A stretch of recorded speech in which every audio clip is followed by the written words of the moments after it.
السلام علیکم، بسم اللہ الرحمن الرحیم، نحمد صلی اللہ رسول الکریم۔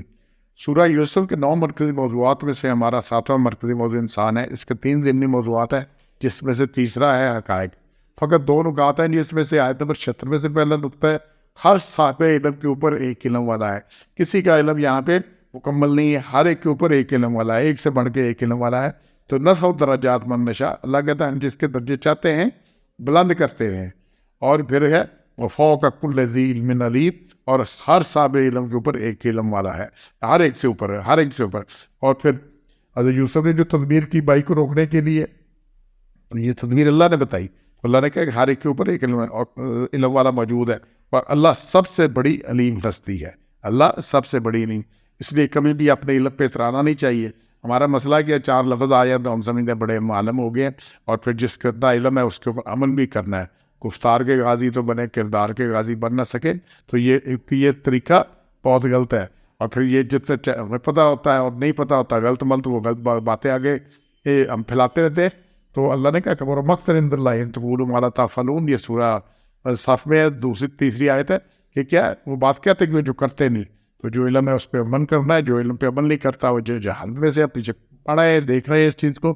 اور کبھی اپنے علم پہ اترانا نہیں چاہیے کہ میرے پاس بڑا علم ہے۔ اللہ نے کہا ایک علم کے اوپر اور علم والا ہے۔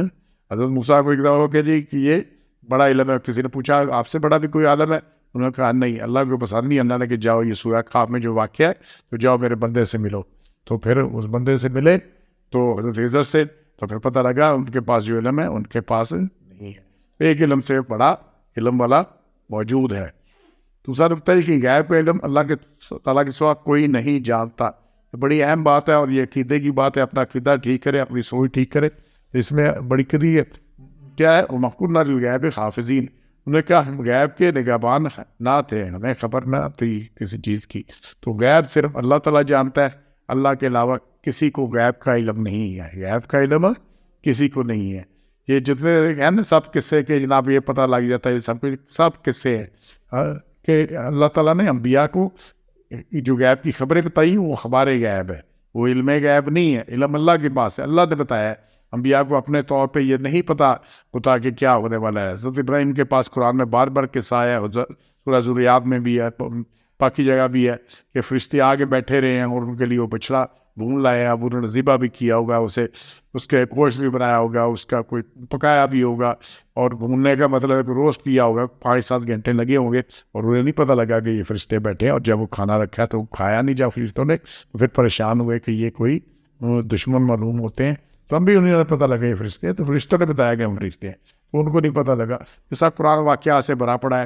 حضور صلی اللہ علیہ وسلم میں غزوہ حدیبیہ کے اندر آپ نے موت پہ بیعت لی ہے 1400 صحابہ سے، جب حضرت عثمان کا پتہ لگا کہ شہید کر دیے گئے ہیں تو بیعت لے لیا، اور پھر عثمان وہاں اگلے دن چلتے ہوئے تشریف لے آئے، تو نہیں پتہ لگا۔ اس طرح اور بڑے واقعات بھرے پڑے ہیں کہ یہ چیز ہے۔ تو غیب کا علم صرف اللہ تعالیٰ کو ہے، غیب کی خبریں وہ جن کو بتا دے، انبیاء کو بتا دیتے ہیں، تو وہ اخبار غیب ہے۔